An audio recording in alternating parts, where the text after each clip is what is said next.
The first page I choose to share is the Revolutionary Era, which is a memoir of one of the men who participated in the Boston Tea Party, reciting the event 61 years later. Written by George R.T. Hughes, his audience is historians or anyone who wants or wanted to learn more details about what happened on December 16, 1773. Hughes recalled his memories from that day and recorded them in 1834, 61 years after the Boston Tea Party. At the end of my source page, it has New York in parentheses, so I can only assume it was written there. George explains how he and the other colonists painted their faces and dressed up as Native Americans. There were 3 ships with tea, so they split into 3 groups and boarded their ships and took over. During the next 3 hours, they emptied all the ships of tea by dumping it in what they called Griffin's Wharf. He also explained how some colonists were trying to take the tea out of the water for themselves. These people were kicked and shamed as they made their way out of the wharf. George Hughes recorded the events of that day so students and historians can look back on it 251 years later.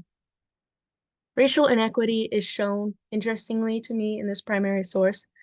The fact that colonists dressed up as Native Americans to essentially dump British money in the water is so immoral. Colonists did not want to deal with the backlash of their actions, so they staged it in a way to blame it on natives. I can pick out some republicanism with how colonists were trying to root out the corrupt actions of the British. Colonists weren't seeing any representation in government, and the money from taxes wasn't benefiting them. In my primary source, you can get the sense of the tension between the British and the colonists rising. The Boston Tea Party was a major event that provoked the start of the Revolutionary War. So my second page, I'm going to share the early republic.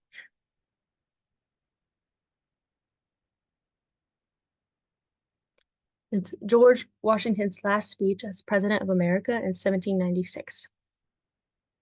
George Washington gave his speech for American citizens on September 17, 1796. Surprisingly, Washington did not give his last speech publicly.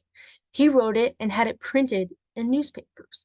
He sent out for his address to inform Americans he would not be serving another term. Washington expresses 2 main points in his address: that Americans should avoid political parties and foreign wars. In the opening, Washington sounds relieved to announce his retirement, but worried about future dangers America could face. He looked on to explain how it is natural for humans to want to pick a side or party, and how they exist in every government, whether it be obvious or not. He states how public opinion in government is necessary and how it should be enlightened. Washington saw aiding another country in a war was not patriotic and warned about foreign influence. I feel there is some ideology of white supremacy in Washington's farewell. He writes his address to American citizens, and at that time, only white men were really citizens.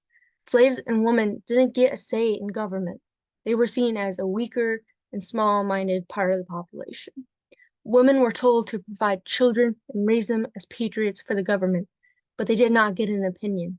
I think one of the videos talked about how slaves built the White House, the very building where the government business happened, and still they did not have any opportunity to voice a single opinion about the government. In my source, I can sense a shift in America, as a new leader is bound to take over. Those are my 2 project pages on the Revolutionary War and the early Republic. Thanks for watching.